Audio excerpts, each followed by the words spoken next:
DFS, DFS, DFS, GPP, GPP.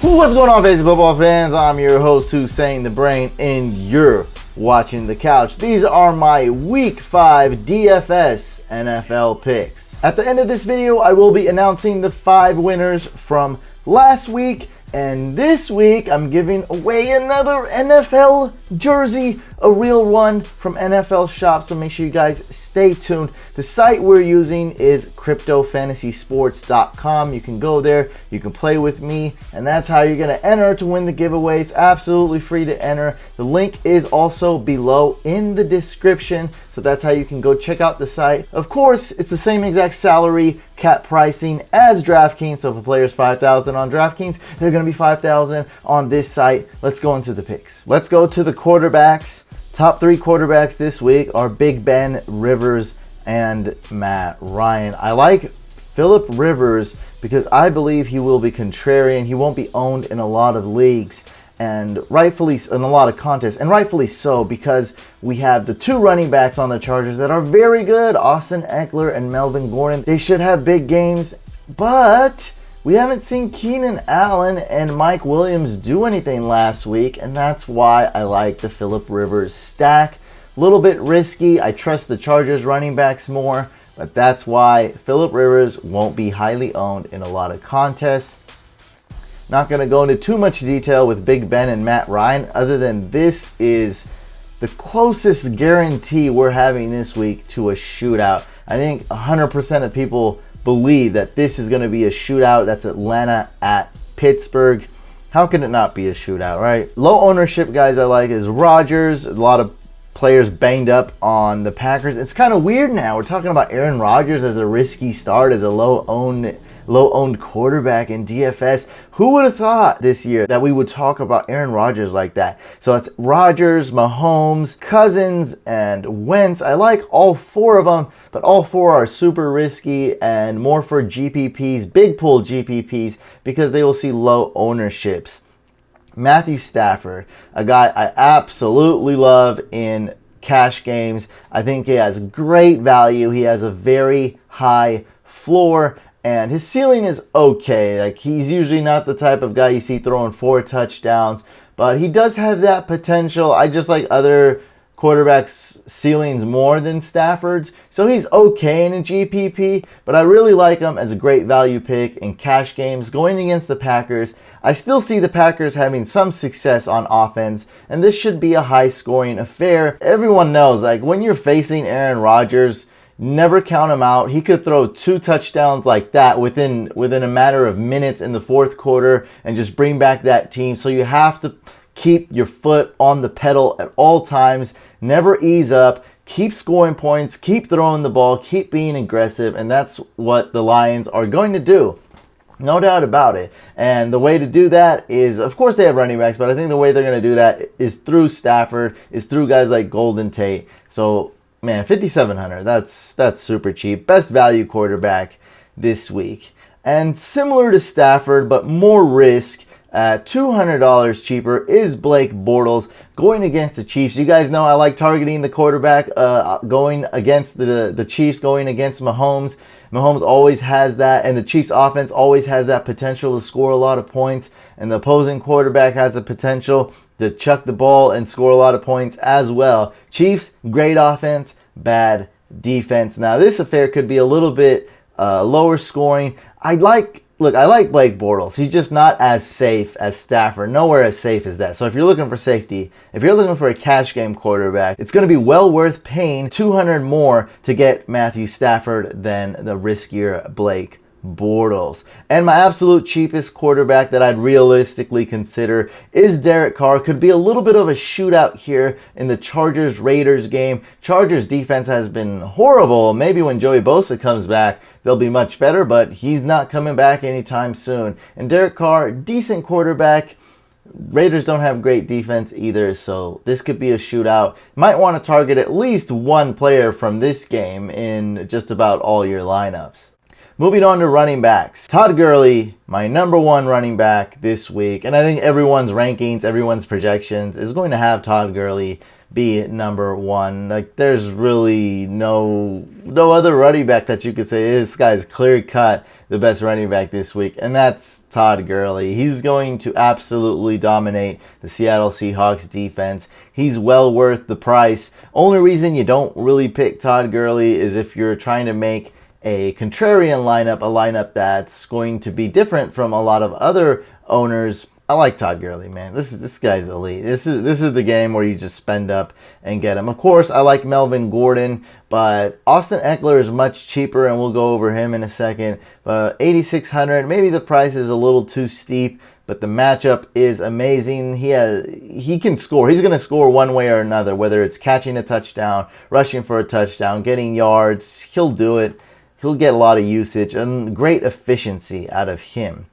Moving on, 7,500. I think I'd rather go James Conner than Melvin Gordon. I think that 1,100, yeah, I'm cheap. I like saving 1,100 to go for James Conner. Might as well. And we know he's really the only running back on the Steelers who's going to get work. There's no Austin Eckler behind him. Great bounce back game for James Conner. Not that he's been horrible or anything, but he has that potential to put up huge numbers. Could be like a top 3 running back this week, at least top 5. Hey, it could be. We never know. That's why we play the games. I wanted to mention Joe Mixon because I'm not too sure what his ownership's going to be. I think he has a good chance of having low ownership. So in GPPs, Joe Mixon, 6,900. Price isn't too cheap, but Gio Bernard is injured, and I do see Joe Mixon having a good game. Bit of a risk here. For that expensive price, it's risky, so not a cash game start for me. That's a very high price tag for Joe Mixon. Some GPP plays, not going to get into them too much, but David Johnson, nobody's going to pick him, rightfully so. And then we have Kareem Hunt. Look, the Jaguars defense is good against the run. They are good against the pass. But we've seen last year when they focused against stopping the pass, running backs have done okay against the Jaguars, probably their weakest point. So I think Kareem Hunt has potential to have a really good game, but not a guy we're going to trust, more for GPPs. Same thing with Matt Breida. He's slightly banged up. He's questionable. Not a guy you want to trust, but for 5,700, maybe a good GPP play. Now we're getting into cash game and GPP. Now, I like this guy. I trust him. Even though Corey Grant's behind him, I still see him getting a lot of run. He has a lot of potential. Like, he's going to get a good amount of snaps on offense. TJ Yeldon, and his price is cheaper than the previous 3 guys I named, DJ, Hunt, and Breida. So we got TJ Yeldon at 5,600. I like that.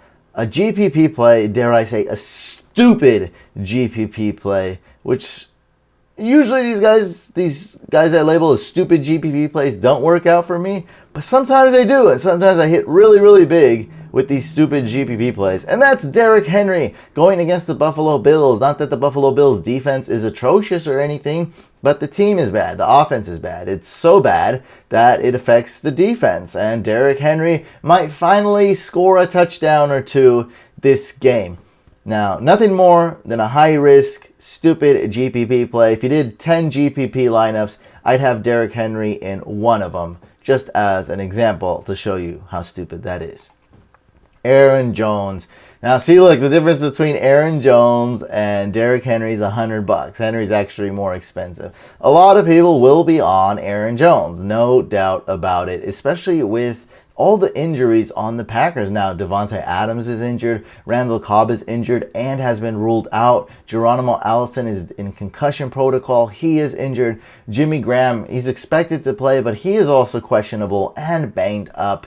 So this is crazy, man, how many Packers are injured. Aaron Jones, he's got more snaps, more carries He's returned week 3. Then week 4, he's got more snaps and more carries. And I see that workload increasing for Aaron Jones. He's clear-cut the best running back on this Packers offense.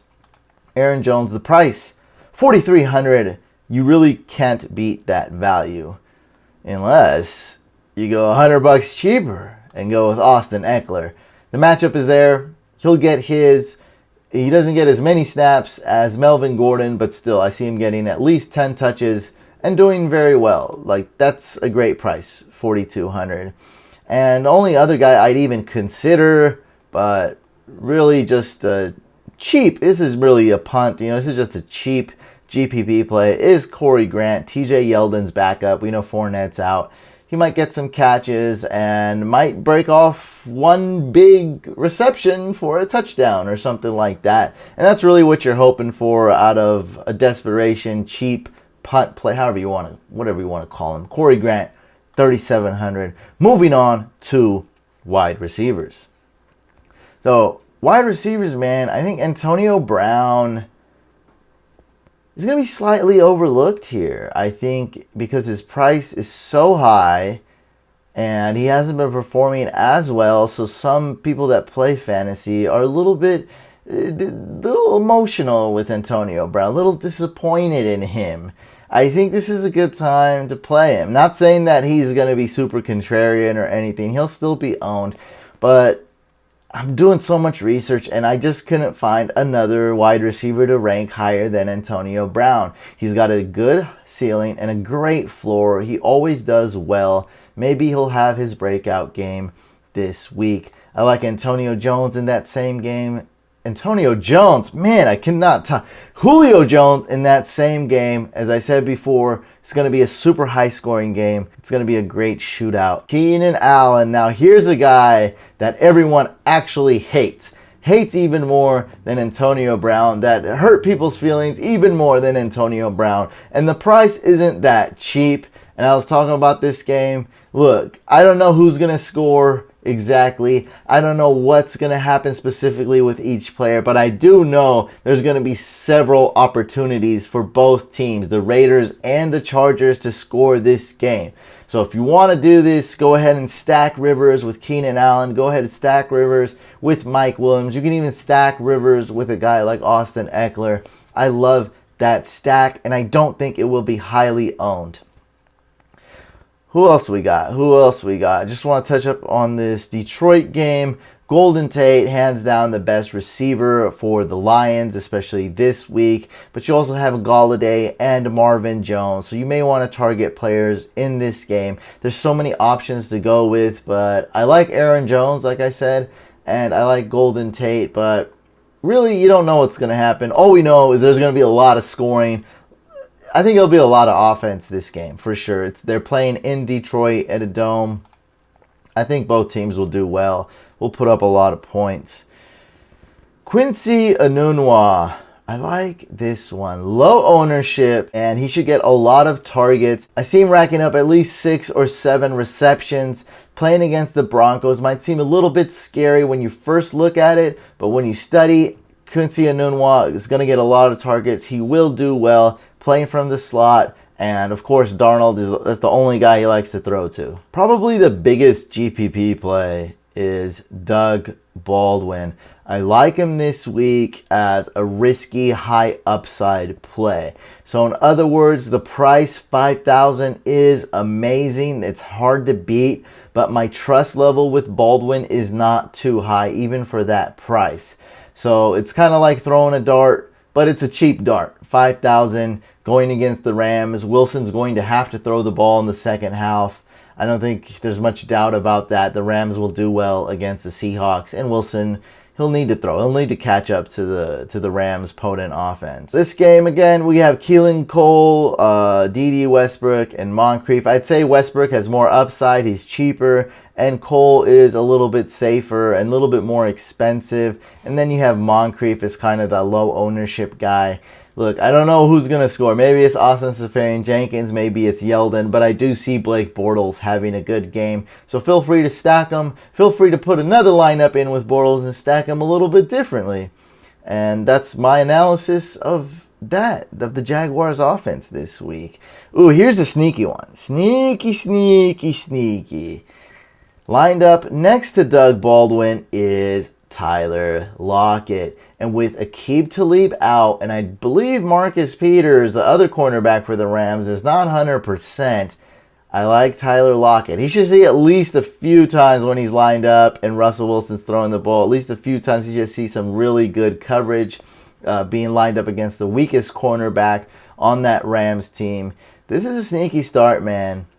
And last week he didn't do so, right? Last week, this is what's going to signify the number one factor that'll signify if a player is going to be owned a lot or not is the performance he just recently had. So look, he's been good week 1, good week 2, good week 3, and not so good week 4, and that shows me he's going to get a little bit less ownership. Also, people see the Rams defense might get a little scared, so I like Tyler Lockett as a sneaky start. He's like in the middle of these, like if you scroll from the top to the bottom, he's kind of in the middle, so he might get lost, and other owners might pick other wide receivers and just overlook Tyler Lockett, so I see him as a sneaky start. Similar analysis to that is Mike Williams. Of course, this is more of a shootout, but he had a horrible game. 1 catch for 15 yards when everyone thought that Rivers and the Chargers would do absolutely amazing. It didn't happen. So when you see a guy get only 1 catch and only 2.5 fantasy points the previous week, you know he's going to be owned much less this week. And for this price, man, you'll be able to squeeze so many more expensive players. He's only $4,200. That is just, it's frankly, the price is incorrect for Mike Williams. He's not, like $4,700, I'd understand, but $4,200, that's super cheap. We're getting close to minimum price territory here. Another sneaky start. Where is he? Priced at $4,000. Taywan Taylor. I think Corey Davis's matchup is going to be tough. The Bills are going to try to stop Corey Davis and Taywan Taylor. I like his ceiling, which isn't too high, but I really like his floor. I think he's going to get a good amount of targets. He's going to be very efficient, so I see him having 5 or 6 receptions and doing well. If he can get in the end zone, he's going to pay off dividends. He's going to be such a great value pick. Again, dude, cheap, $4,000. Hard to beat that type of price. And that's really it for guys I'd consider, but want to give you guys some cheaper options. DJ Moore, not really involved in the offense, so more of a guy to keep an eye on, not really pick. Maybe he starts playing more. I don't know. He's not really getting a lot of snaps, not really getting a lot of targets, but maybe after the bye week he starts to actually play more. And then, if with all the injuries to the Packers, this guy's definitely going to be starting. Where is he? 3,300. Oh, this is minimum price basically right here. Marquez Valdez-Scantling. He started last week, I believe, in replacing Cobb. Now we know Cobb for sure is out, and if any other receivers are out, then this guy's going to have a much bigger role. Super cheap price. I don't know. Has some upside. He's got Rodgers throwing in the ball. So if Rodgers is back there, man, anything can happen. That's just how it is when it comes to that Packers offense. And then Watkins, who may or may not play, if he's out, Chris Conley gets a huge boost. Every now and then he should see weak coverage in that Jaguars defense, which, I mean, they're a great defense and all. But I'm just saying, 3,200, I don't think he's going to be owned in a lot of leagues. Not a guy I'm picking a lot. Keep saying leagues. Not in a lot of contests. But yeah, that's the cheapest guy I got on my list, 3,200. Tight ends have been really tricky for me when I was doing my analysis and research this week. Now, Ertz, a little too expensive for me. Travis Kelce, obviously a stud, 6,000. I really like George Kittle though, 5,400. I see Beathard targeting this guy a lot this game. Has a good matchup against the Cardinals. He should be successful. Should get a lot of targets. Price a little bit expensive. I still like that. Now, Jimmy Graham, he used to be questionable. I think now he's probable designation. He should be good to go. And I think his price is a little expensive. And I saw him have a questionable tag while people were entering lineups. So I think the ownership is going to be low for Jimmy Graham. And I see him having a great game. This could be his biggest game of the year. I like Jimmy Graham. More so in GPPs though. Then we have Vance McDonald for 3,700 in that shootout. We have Austin Hooper, who you can never trust. So, throw a dart, hope he gets a touchdown. Austin Seferian-Jenkins, I don't like his skills that much. He's not that great. But like I said, I do see Blake Bortles doing well. Maybe Austin Seferian-Jenkins has his best game of the year. Now here's one. Why do I get excited at this? I'm getting excited though. CJ Uzama, I like him more than Tyler Kroft. We know Tyler Eifert's been placed on IR. I'm talking about Bengals tight ends here. So I like him, man. I think he'll do well. And I like him in season long leagues, and I like him in DFS this week. Priced at $2,900, should be a good start. I actually like him more than Ricky Seals-Jones. Like, Ricky Seals-Jones doesn't have any competition, but I don't know, he hasn't really impressed. He's basically just been like, the Cardinals have to throw the ball and Ricky Seals-Jones is there. That's really about it. Like, with the Bengals offense, I'm like, oh, they're throwing to the tight end a lot. Like, their offense is working, it's clicking. Cardinals offense, I've never seen it click this year at all. It's not a good offense. So that's why I'm not so excited about a guy like Ricky Seals-Jones. Just keep tabs on Hayden Hurst. I'm just excited to see this guy play. That's really all the analysis I have for you. He could make his NFL debut this week. And absolute cheapest tight end, we have Jeff Ehrman. Here we go, man. He is the starting tight end for the Broncos. His price is a little cheaper than it should be. I know it's not a big difference, but he's priced at $2,600. I think his price should be like $2,800. I really do, and I don't see why it's not. So you're getting a great value pick right there. Not a guy you want to trust a lot, but also, I mean, who else are you going to get, for that price? There are some other options, but I probably wouldn't consider him. Jeff Ehrman, $2,600, not so bad. Moving on to defenses. My number one ranked defense is the Titans. They're going against the Bills. That's quite the shocker, I know. I always pick the defense going against the Bills, but I like them, man. Titans defense has been solid this year, and now that they have the sweetest matchup the entire year so far, how can I not like them? For their price, they're still going to be worth it. Then we have the Rams at $3,800 going against the Seahawks. Rams always dominate the Seahawks. I'd like this matchup even more if it was in LA, but it is in Seattle. Broncos D, $3,200 going against the Jets. I see the Broncos D performing well, and I also see this being a low-scoring game. So good value pick right there. 49ers defense going against the Cardinals. Cheap play, so good price. Great matchup, but I don't really trust the 49ers defense. So this is more of a GPP play, more of a tournament play. Lots of risk there. Now, this is one that I'd play in GPPs, that I'd play in cash games. If you're looking for a cheap option, it's the Cincinnati Bengals. I don't think the Dolphins will score a lot of points. Look, when your running back is garbage, Drake has put up like 1 fantasy point this year. It's been atrocious. You really have to rely on these schemes and Adam Gase making these crazy plays and then breaking off a big play, and it's just, you just can't rely on that for the Dolphins to score. I see the Bengals playing well, man. I like them this game, and that price is very, very cheap. They're playing at home. Their defense is okay. I think the Bengals will be a smart team this week. They'll use Joe Mixon. They'll get the first downs, and I don't see Miami scoring a lot of points this game. If you want to be a little bit riskier and go with a crazy risky pick, it's the New York Giants. Now, I don't trust them at all, but I wanted to give you guys a cheaper option. It's $600 cheaper than the Bengals. So if you really needed to squeeze in a more expensive player and it's a GPP and you just want to be bold, go with the Giants. Maybe they do something.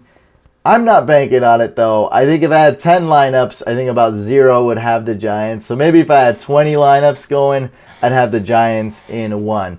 And for those of you that like when I talk about kickers, my favorite kickers this week is Justin Tucker. Justin Tucker, the best kicker I've ever seen play. And this week, my number one kicker, hands down, has a great matchup. He will do well. I trust him so much. So I like Justin Tucker. Ryan Suckup, my number 2 kicker. Then we have Matt Bryant, Will Lutz, Robbie Gould, and Cairo Santos, the new kicker for the Rams as they're waiting on Zerline to get back. The 5 winners from last week's giveaway. We'll go with Gleam.